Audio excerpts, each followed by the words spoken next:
Hi, I'm Dr. Nick Milnor. The name of my company is For Extreme Health. I am a sports injury chiropractor and a health coach, and the topic of our discussion today is the health benefits of running. For years, we have been told that running is bad for your knees. It can wear out your knees, it can wear down your cartilage. I've heard one time it's bad for your heart. You'll end up needing knee replacement. I heard a guy in the gym a couple of years ago tell another guy, oh, my doctor told me, yeah, I'm over 35, so I shouldn't run. And I was just, biting my tongue, standing there. Now, all this is kind of negative, right? We've all heard how running is hard on your knees, you're going to need knee replacement. Now, what else? Has anybody else here heard anything negative about running? Arthritis, okay. Okay, I'm glad you addressed that. We will be talking about that here shortly. Skin cancer, okay. Okay. I don't think people, doctors and other people in healthcare set out to say, oh, running is bad for you. But that's the message that's being sent, okay. And what's come out recently in the research is kind of what we've intuitively, runners intuitively have known all along. We also hear, though, that there are health benefits to running, as well as the bad stuff. It helps to control your weight, it can lower your blood pressure, it can be good for your cardiovascular system. So we hear kind of all this like, okay, some of it's good for you, but running's bad for some parts of your body, but it's good for other parts of your body. Well, wait a minute, what's going on here? If running is good for some parts of your body, how can it be bad for other parts of your body? Does running discriminate like that? No, it doesn't. No, it absolutely does not discriminate. And before we get into the full-blown health benefits of running, let's talk about the obvious, okay? First of all, when I say running, I mean running with proper form/technique, okay? I don't mean slogging along in your loafers, just not using proper form. And also using proper footwear, okay?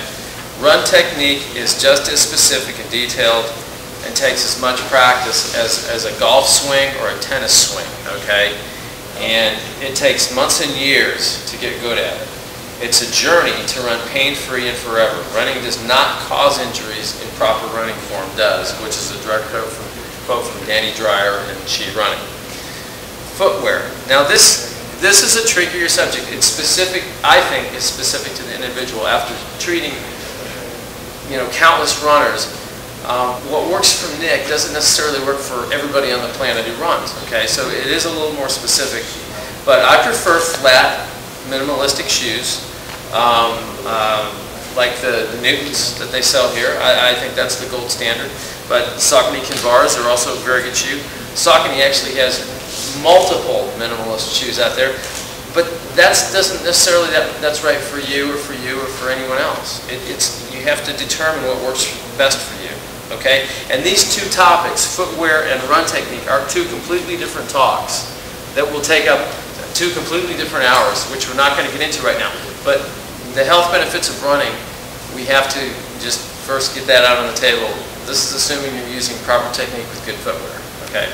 Okay, now that we've established that, let's go into the first health benefit of running, which is usually on most people's minds, which is weight control.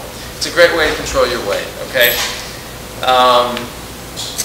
First of all, it's common knowledge, pretty much to most people, that just existing, getting up, waking up, coming to work every day, you burn about 2,000 to 2,500 calories a day, just existing, just getting up and living.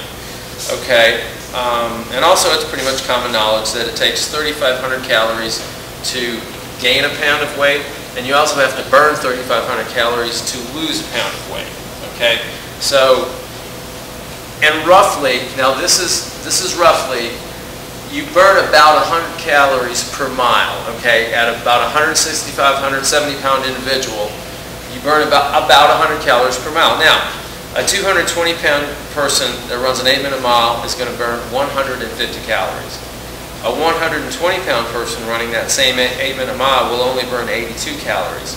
So you can see you know, there is a difference. The more you weigh, the more you burn. Okay, but roughly 100 calories per mile is what you can estimate. And also, you know, a lot of us have the Garmin's, and you can put your weight, and it'll calculate the calories burned for you. You know, a lot of devices now, heart rate monitors have that feature. So that's out there. Now, so for instance, if you ran 5 miles a day for a month, and you kept your diet steady, you'd lose 5 pounds in a month. Okay, that's basically 500 calories a day, 100 calories per mile. Now, we're going to come back to this and get more into the weight control portion of running as a health benefit here in a minute. But I just wanted to lay down the common knowledge part of it. Okay, low blood pressure. Okay, now running can lower your blood pressure. How does it? But how? How does it do that? Okay, now is when I'm going to look to the audience for suggestions. Why do you think running can lower your blood pressure? Okay, less weight, your body has to pump less blood to less tissue. That's one way, correct? But more on a overall scale. More capillaries.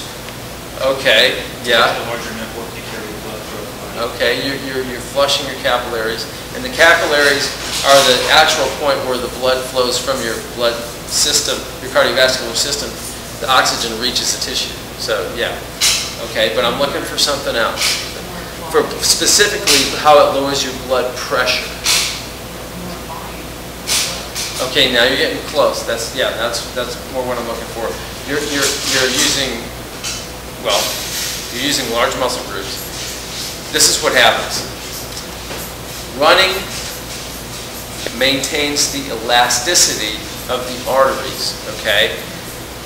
They expand and contract more than usual, okay, keeping them elastic.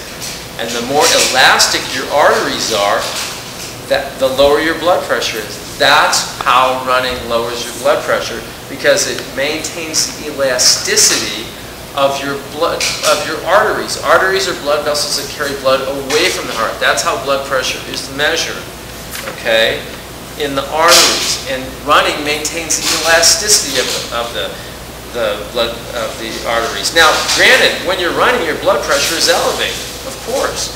But what happens for a 4 to 6 hour period after your run, your blood pressure is actually lower than your resting blood pressure when you started. And if you run often enough, guess what happens in a few months? Your body resets the blood pressure. Just like after a few months of running, your body resets your metabolism, okay, up to a higher level. And that's something that I didn't even put in the talk, but that's another health benefit of running it. It raises your metabolism. After a few months, your body has to burn more calories every day just to maintain. And so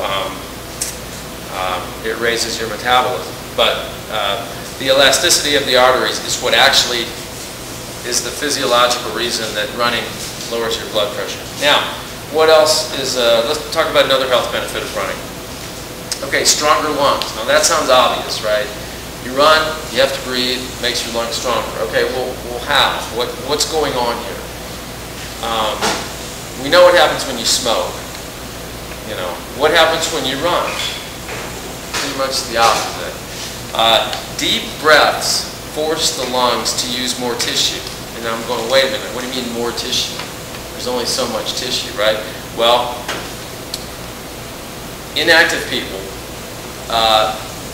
the 50% of the normally unused lung tissue is utilized. So as a runner, you use 50% more tissue than an inactive person. No offense to the inactive people, but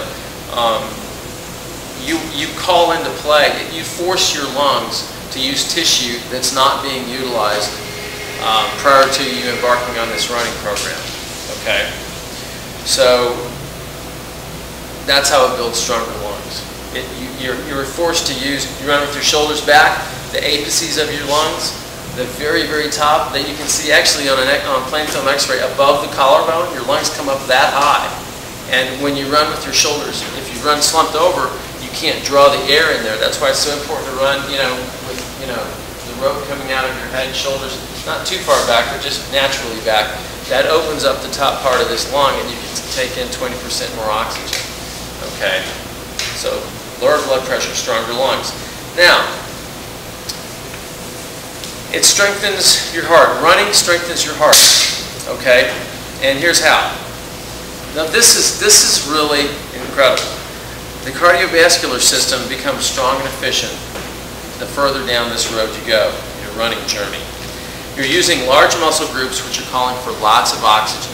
Okay, so your heart is having to pump large volumes of oxygen to these large muscle groups in order for you to complete your workouts. Now this is key. The heart of an inactive person beats more than 36,000 times per day more than that of a runner. Huh? Wait a minute, what?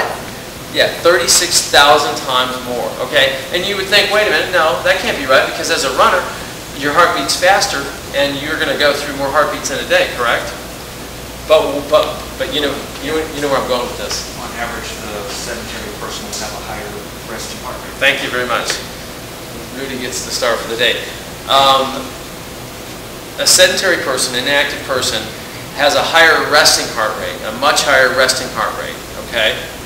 And so, therefore, their resting heart rate, if it's at 82, and your resting heart rate's at 52 or 48, you can see over the course of a 24-hour period how 36,000 easily, okay? Yeah, during your run, naturally, your heart rate's anywhere from, 110 to 170, depending if you're going up a hill or depending on how old you are, or, depending on lots of things. But 36,000 times more per day than that of a runner. Okay, the arteries are open, they're elastic, and blood flows smoothly. Okay, so that's key. Now let's talk about something else that you may not think about as a health benefit, but I'll explain why it is. The runner's high. Okay, we've all heard about the runner's high. Some people get it more than others, but this is what happens. Beta endorphin release is triggered by neurons in the nervous system, okay, in the brain. These beta endorphins are intended to relieve pain after a run. Some runners really start to enjoy the feeling of exhilaration and happiness after the run. Now, the runner's high can replace other things. It can replace other addictions, such as alcohol, illegal drugs, legal drugs, and even food. And yes, food is the #1 most abused drug in our society. Okay, and any substance that can be abused is a drug. Now, the food addiction and running is an interesting relationship. Yes, you can replace, if you have an addicted personality and you want to replace one addiction with another, and you want to replace your addiction with running, I'm all for it. You don't have to stop being an addict. Just, I don't care what it is. If it's running, triathlon, elliptical, swimming, hiking, it doesn't matter, if you need to fill in a void, fill it in with something active. But also, what's interesting about running is that the more you run, the more you want to eat better, because it's like, well, I'll probably be able to go a little faster, and it'll probably be more fun if I'm a little bit lighter. And so it kind of creates this vicious circle, and actually a good vicious circle.